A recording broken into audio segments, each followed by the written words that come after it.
Right, I'll introduce our first speaker, who is Tony Benn. It's a very big issue, this, whatever view you take of it. It is a very, very big decision. And I'm very glad Keith Vaz, who's in favour of it, has come out in favour of the European enterprise, has come out in favour of this. And this idea that you're only in favour of democracy if you think you're going to win the argument is completely irrelevant. Now, can I just look back on my thoughts about this to explain the position that I'm in? I was for a time, I campaigned for the referendum. If you know this, I was in a minority of one on the National Executive and the Shadow Cabinet in 1971. They didn't want a referendum, but in the end we got a referendum after we'd gone in and we lost it, and then I was on the Council of Ministers. And that was the most shattering experience I've ever been in my life, because I was the representative of Britain, and for 6 months I was the President of the Council of Energy Ministers. I wasn't allowed to submit a document. Only the Commission, who are bureaucrats, could submit a document. I could say yes or no, sort of a constitutional monarch, if you like. They controlled it. It met in secret. It made laws for Britain and everywhere else. It met in secret. And when I suggested we met in public, well, they nearly strangled me, because all their dirty little deals would have come out. And so the more I thought about this, and this is what it's about now, it is about democracy. And remember this, I was a member for 51 years. Members of Parliament are lent the powers of their constituents, and they have to return those powers undiminished at the end. It's not for members of Parliament to give away the powers that were lent to them, because they don't belong to members of Parliament, they belong to the electorate. And that is a critical matter. And now I say something else. I mean, we're primarily concerned with Britain, but it terrifies me that Germany didn't allow its own people to have a referendum on whether Germany should enter the European Union and have the treaty.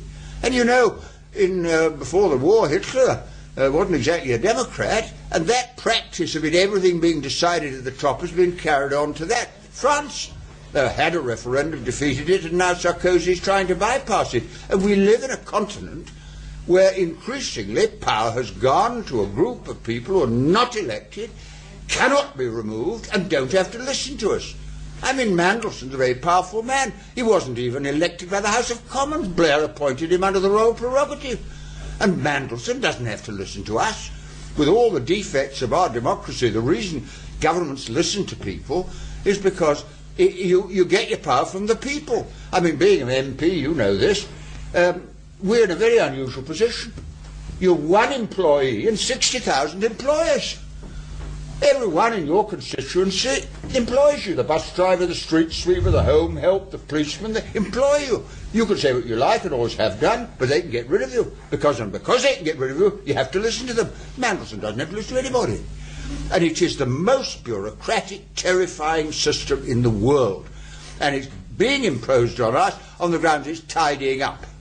I must say, if tidying up involves tearing up the British Constitution, well, that's an interesting definition of tidying up.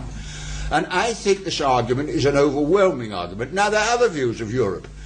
As I say, I don't want to go back to the old nationalism because of the bloodshed that took place.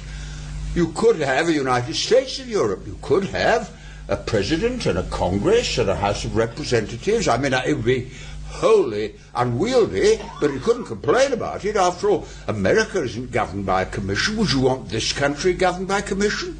You could apply the European Constitution to Britain, and you'd find there were commissioners, and we don't even elect European members of Parliament. Do you realise that?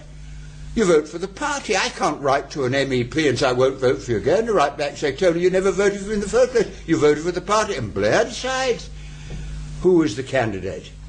So the thing is absolutely undemocratic, and the effect of it, of course, is to create a lot of hostility to it, which means it won't work anyway. I'll tell you one thing. Even if I believed in it, I think this system will end up with the breakup of the European Union like Yugoslavia. And I do not want that to happen either. I do not want to find we go back to hostility based on blaming the French or blaming the Italians or the Germans, because what's wrong is the system is wrong. And that is what we have to prevent. Now, how do you win the argument? Well, I mean, I listened to all this stuff this week about we've got to participate more, the manifesto is going to be put out to a referendum. Well, manifestos only last for a couple of years. But this decision is far more important than the next Labour manifesto, because it decides who governs, by what system. And there was an overwhelming argument, and Austin put absolutely right. Of course, the reason they don't want it, they wouldn't carry the day. You couldn't carry the day. And so this is the argument. Now, I'm not a great moderniser, if that means privatisation and all the rest of it, but I must say perhaps we should come up with the idea of modernising the European Union, by which I mean restoring power to the member states to cooperate. I'm not a nationalist. I mean, I don't know about you, I'm not in favour of Scottish Parliament. If you are. Well, if there's a Scottish Parliament, they'll love it in Brussels because they'll be easier to control. If there's a Scottish Parliament, my mother was a Scot, I'm going to Scotland, I'm going to lead a campaign for the independence of the Kingdom of Fife against Edinburgh. I don't think nationalism is the answer to lack of democracy. The answer to lack of democracy is more democracy. And you know what, I mean, to be perfectly honest with you, if this all goes through, Gordon Brown won't be the Prime Minister of Britain. He'll be the Mayor of the Greater British Authority, like Ken Livingstone. Well, it is. I mean, he won't have the power to do what he wants to do because those decisions will be taken elsewhere. And so it's the destruction of our domestic democracy, as well as a European arrangement that is undemocratic, that really worries me very, very much indeed. And I think we've got to think this out very, very carefully. But if we put a serious argument, everybody wants to cooperate with Europe. Of course they do. But cooperation on the basis that you put up proposals for harmonisation and the nation-states decide which of those proposals they will adhere to. It'll be slower, it'll be more difficult, but by God, in the end, you'll be sure that every single harmonisation law has been consented to by the Parliament and can be repealed by succeeding Parliament. Now, one last point. I think what we're seeing in Europe is the beginning of a much, much bigger and more dangerous trend, the death of democracy generally. Leave aside for a moment Brussels. The IMF is not elected by anybody.